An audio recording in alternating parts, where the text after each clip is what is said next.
and it's a day to rejoice. We have Pastor Mark Burroughs on the line, Christ in Action. Good morning, Pastor. Good morning, faithful. How are you doing? Well, it's a thankful Thursday, and of course, we're giving thanks for this day the Lord has made. That's right. Let's rejoice. And you know, I was just listening to the song, I Will Wait. It's so important for us to wait on the Lord. Because He waits on us all the time. Yes, He does. Yes, He does. And hey, we can wait on Him, be of good courage, and we know He'll strengthen our heart. Because all things work together for the good, and because they do, here is Pastor Mark Burroughs with Christ in Action with the Word of God. Take it away, Pastor.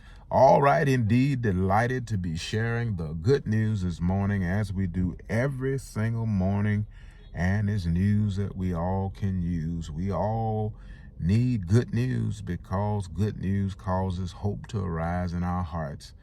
But when it is the good news from heaven, the good news about Jesus, not only does it cause hope to arise in our heart, but it brings faith. For faith comes, Romans chapter 10, verse 17, by hearing, and hearing by the word of Christ. Well, friend, that's the good news that we bring to you every single day, that your faith might be firmly fixed in the living God and Jesus Christ whom He has sent. That's why we can say we rejoice, and we are anticipating, looking for, and knowing that all things are working together for our good.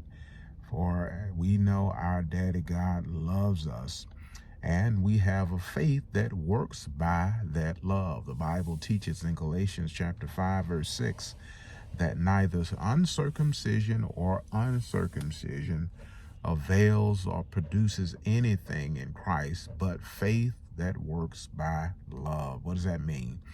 It's not our performance or lack thereof, but it is faith that works by knowing and believing the love that God has for us and responding to that love that avails and produces tremendous power, and it's dynamic and it's working and causes us to see the promises of God.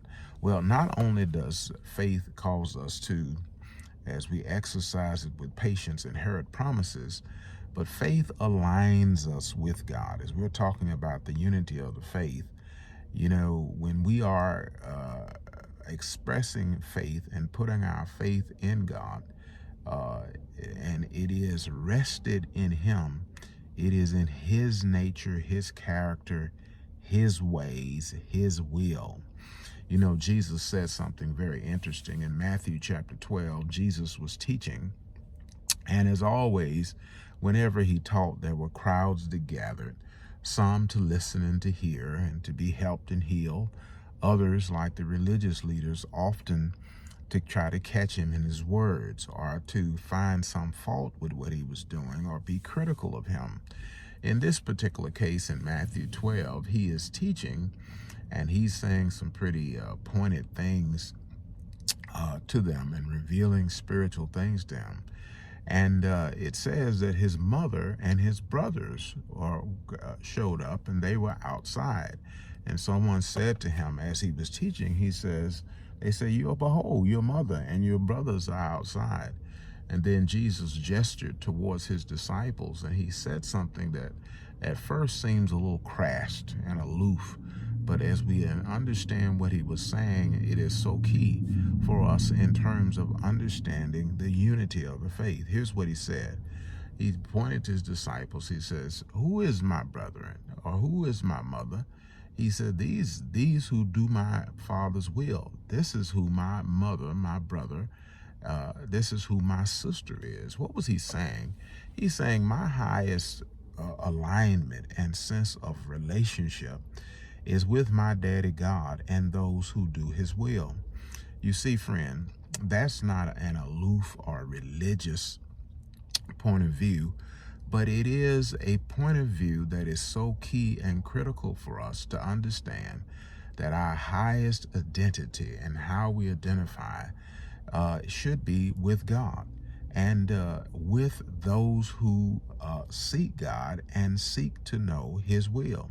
You see, friend, when we have that mindset, as we together, each one of us, acknowledge him, call him Father, as Jesus taught us to pray. Our Father who is in heaven, hallowed be your name. Your kingdom come. Your will be done on earth as it is in heaven. What do you think will happen when all of us, creating in his image and likeness, are calling him Father and hallowing, blessing his name, and asking for him and his kingdom to be done in the earth as it is in heaven? If that's the prayer of each one of us from our hearts, as we look to him, I believe that we'll see something that he promised. 2 Chronicles chapter 7, verse 14. He says, if my people who are called by my name will humble themselves, pray, turning from their own wicked ways and seek my face, then I will heal from heaven and I will heal their land. I believe, friend, that we have the answer. We have the key. We say on the creed of our currency, in God we trust. But do we really? What if we all really did trust in God? Hey, I believe it is our call to trust in him, to put our faith in him, to be aligned with him. And you know what, friend? When I'm seeking him, you're seeking him, we are all looking for and asking that his kingdom and will be done in earth as it is in heaven. I believe we'll get on the same sheet of music and we'll see tremendous power that heals our land and brings us into all of the good plans and purposes of God.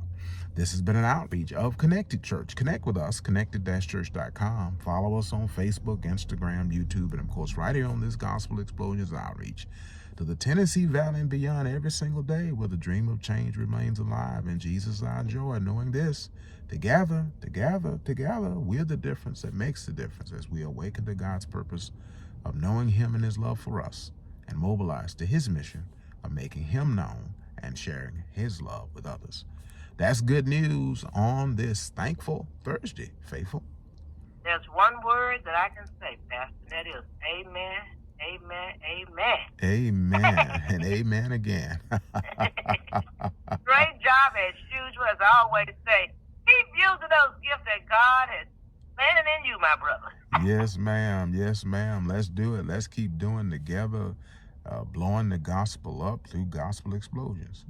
Amen. And have a great day on purpose. Yes, ma'am. You too. Bye-bye for now. Bye.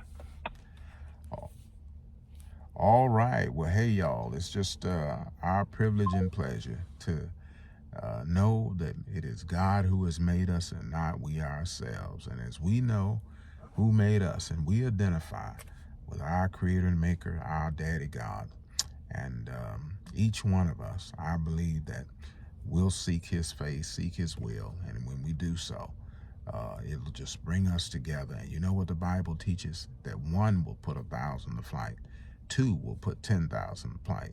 Let's see the power of 10x, the power of unity, and the unity of knowing and seeking and inviting God's will and making our highest alignment and our highest relationship being with that of those who do and seek the will of God.